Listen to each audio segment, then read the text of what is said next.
Ladies and gentlemen, selamat datang di kanal YouTubeku. Aku bukan kutu buku, aku bukan sastrawan, aku hanya anak nakal yang ingin belajar banyak hal. Jadi di segmen kali ini kita akan mengupas satu buku yang sempat aku bahas pengantarnya kemarin atau prolognya kemarin, yakni buku yang berjudul Agnosticisme karya Robin Lee Poidevin. Ya, bukunya yang ini. Udah beli belum? Belilah. Murah kok, cuma 60 ribuan. Menarik nih isinya soalnya. Buku ini bahasanya itu cukup apa ya, cukup berat dalam artian bukan karena diksi-diksi yang digunakan, tetapi lebih ke apa ya, pemahaman kita terhadap kalimat-kalimat yang disampaikan gitu, kayak terlalu berbobot filsafat menurutku ya. Nah, karena aku bukan latar belakang orang yang bergelut di bidang filsafat, jadi agak sulit untuk memahami isi buku ini sebenarnya, perlu mengulang beberapa kali. Nah, mungkin teman-teman ada yang sudah terbiasa dengan bahasa-bahasa buku seperti ini, ya boleh kita diskusikan, tapi tunggu saya ceritakan dulu isinya menurut pandanganku ya. Jadi di awalnya ini eh, tentu saja berangkat dari maksud atau arti dari sebuah kata atau satu pandangan agnostisisme itu. Nah, di sini sang penulis mengatakan bahwasannya agnostik itu tidak hanya serta-merta keberadaan satu entitas Tuhan atau agama, melainkan bisa banyak hal gitu. Bisa bisa aja agnostik terhadap alien atau agnostik terhadap apapun itu, subjek-subjek tertentu.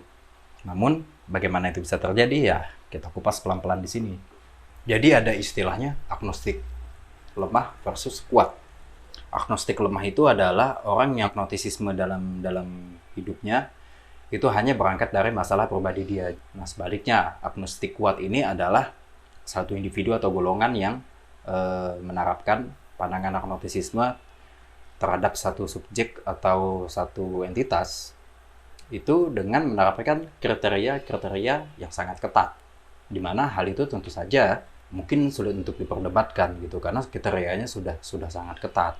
Entah itu bisa jadi bukti-bukti atau satu keyakinan-keyakinan yang cukup kuat, ya hal itu boleh jadi apa saja. Hal itu tentu saja berkaitan dengan poin berikutnya di dalam buku ini, yakni agnostik lokal versus global. Nah, agnostik lokal ini adalah orang atau satu golongan yang hanya mengarah pada satu subjek tertentu atau satu entitas tertentu. Jadi tidak serta-merta menyamaratakan hal yang berkaitan dengan subjek atau entitas tersebut. Maaf, tidak mengarah pada satu subjek atau entitas tersebut gitu. Kemudian agnostik global ya ini orang atau golongan yang berpandangan atau menerapkan agnostisisme dalam hidupnya itu terhadap boleh jadi keseluruhan subjek atau keseluruhan entitas gitu. Jadi yang ini agak ekstrim ya kedengarannya. Mungkin di era sekarang ini agak sulit menemukan orang atau golongan yang seperti ini. Ada namun sulit mungkin ya. Namun di dalam buku ini diceritakan bahwa ternyata pernah ada golongan yang seperti ini, yakni kaum skeptis Pyrrhonian pada abad ke-1 sebelum Masehi. Jadi gagasan mereka itu sangat meresahkan kepercayaan-kepercayaan, di mana satu kebenaran tentang keberadaan itu tidak hanya serta-merta mengikuti atau dibuktikan oleh indera-indera manusia, namun juga satu sifat kontradiktif dari keyakinan itu sendiri, di mana hal itu melemahkan nalar keyakinan itu sendiri. Kemudian ada agnostik berdasar bukti. Agnostik berdasar bukti ini ya poin di sini yang aku agak lemot ya, kepala aku nangkap poinnya ini. Jadi mungkin akan aku bahas kurang lebih seperti bukunya, di mana ia menggunakan dua sampel di sini, yakni sampel terbentuknya alam semesta dan sampel yang mengarah ke teori evolusinya Darwin. Untuk sampel pertama, yakni pembentukan alam semesta. Nah, beberapa abad belakangan atau beberapa abad yang lalu, itu terjadi perdebatan dua hipotesa yang cukup kuat. Hipotesa pertama adalah bahwasannya alam semesta ini terbentuk dari awal yang memang seperti inilah adanya. Tidak ada materi yang mengecil maupun membesar, tidak ada materi yang berkurang maupun bertambah. Dari awal hingga pada saat nanti mungkin eh, alam semesta ini akan hancur misalkan, bisa katakan kiamat gitu ya. Nah itu tetap tidak ada perubahan hingga ia hancur gitu. Hipotesa ini disebut sebagai keadaan tunak. Nah, adapun hipotesa yang satunya, yaitu hipotesa yang populer hingga saat ini yang sering kita dengar, yakni terbentuknya alam semesta itu dari dentuman besar. Ya, yang namanya dentuman besar kan artinya ledakan ya, boleh kita artikan sebagai ledakan mungkin. Nah, itu tidak jauh beda dengan teori Big Bang. Ya, aku rasa teman-teman udah cukup tahu ya apa itu teori Big Bang. Kalau Anda tahu ya mungkin bisa pause dulu videonya, googling, karena kalau aku ceritakan panjang nanti jadinya. Nah, namun, seiring dengan berjalannya waktu, bukti-bukti yang ditemukan malah menguatkan hipotesa yang kedua, di mana hipotesa itu adalah ya terbentuknya alam semesta karena Big Bang tadi. Namun ada satu pandangan yang cukup membingungkan di sini. Apabila ternyata hipotesa keadaan tunak itu benar adanya, artinya kita asumsikan bahwa itu benar-benar terjadi seperti itu, maka bukti-bukti yang menguatkan hipotesa kedua tadi itu menjadi sangat-sangat misterius gitu. Kenapa bisa terjadi? Jadi agak kontradiktif sebenarnya. Nah, kita masuk ke sampel kedua. Sampel kedua ini ya dimulakan atau dicetuskan beberapa abad yang lalu oleh sekelompok ahli biologi. Mungkin zaman sekarang kita sebutnya ahli biologi. Kalau zaman itu ya aku lupa apa sebutannya. Jadi intinya mereka itu mempertimbangkan dua hipotesa, yakni hipotesa yang berbunyi bahwa adanya satu spesies yang mampu bertahan hidup di habitatnya masing-masing. Nah, di sini muncullah dua hipotesa ini. Hipotesa pertama adalah bahwa memang Tuhan menciptakan spesies itu seperti itu karena Tuhan sedang berbaik hati. Kemudian ada suatu hipotesa yang lain mengatakan bahwa spesies yang hidup di habitat yang berbeda tadi, mereka sudah beradaptasi dengan sendirinya. Nah, makin ke sini hipotesa yang makin didukung oleh adanya bukti-bukti tadi, itu mengarah ke hipotesa kedua lagi, yaitu tentang teori beradaptasi. Bab terakhirnya itu adalah perbedaan Dawkins. Dawkins di sini membagi adanya dua golongan agnostik, yakni agnostisisme sementara dalam praktik atau disebut sebagai TAP, yaitu Temporary Agnosticism in Practice.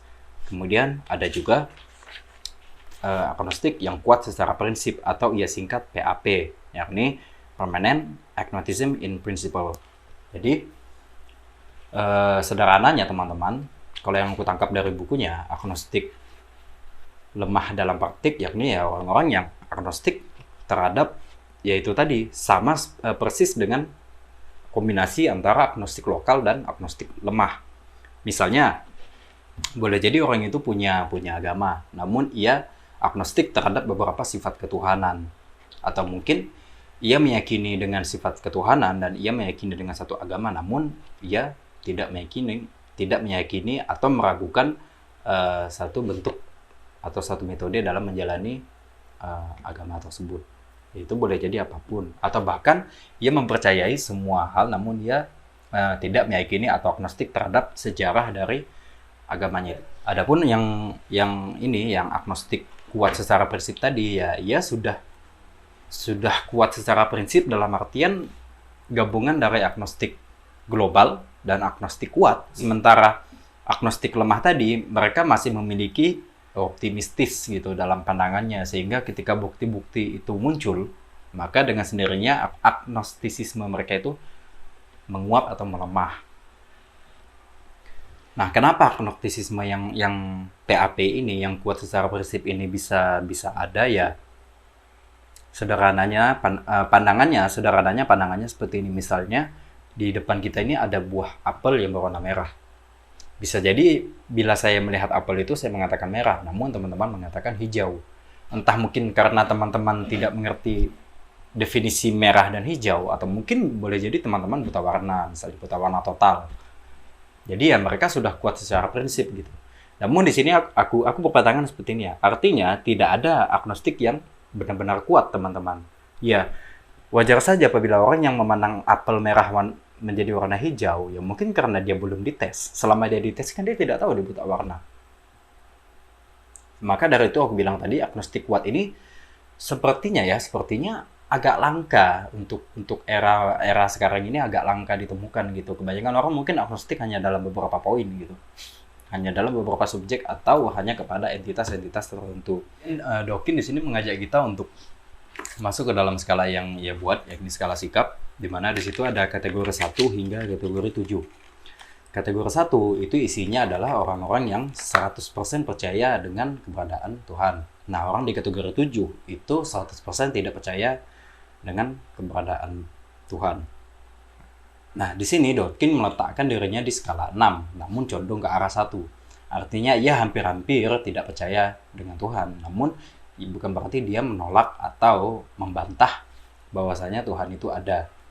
Nah, di sini Dworkin menyebutkan bahwa golongan TAP, yakni agnostik yang lemah dalam praktik tadi, itu di tengah-tengah, mungkin di skala 3 atau 4. Namun yang bikin saya semakin tertarik untuk melanjutkannya, meskipun bahasanya ya tadi saya bilang cukup berat, yakni ya pernyataan terakhir di akhir-akhir bab 1 ini, yakni bagi Dworkin pernyataan tentang keberadaan Tuhan adalah hipotesis ilmiah, sehingga agnostisisme tentangnya akan masuk dalam kategori TAP.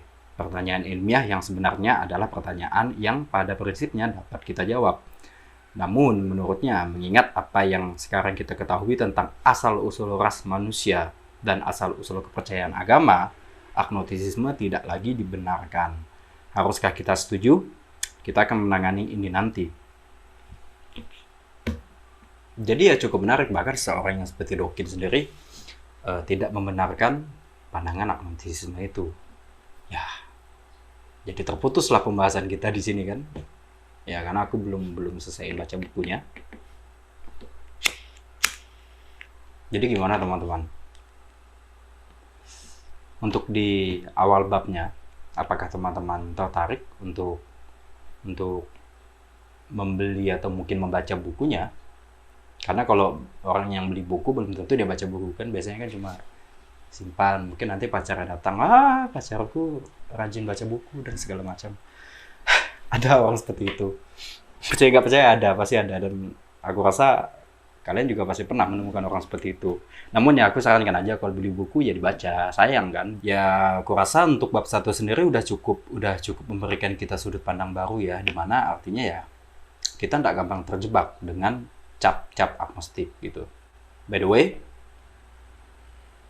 dari awal kita bahas kita udah sepakat ya bahwa apapun yang kita bicarakan di pembahasan kali ini ya itu berdasar pada buku ini. Jadi bukan berdasar pada hal-hal lain di luar buku ini, karena pertama takutnya terlalu liar, itu bukan kapasitas kita. Ya kecuali Anda memang berlatar belakang itu ya silahkan diskusikan di kolom komentar gitu. Kalau hanya menggunakan pandangan pribadi ya mungkin agak tidak relevan untuk kita diskusikan, namun sah-sah aja gitu. Apabila Anda benar-benar tidak tahu apapun ya bertanyalah seolah-olah kita memang tidak tahu apa-apa, jangan bertanya seolah-olah kita tahu segalanya. Ya, itu cukup tidak nyaman menurut gue ya. Jadi ya mungkin itu saja dulu ya pembahasannya teman-teman untuk awal buku yang berjudul Agnostisisme karya Robin Lee Bredevin ini. Sampai ketemu di episode berikutnya. Oh ya, jangan lupa subscribe, like, dan komentar.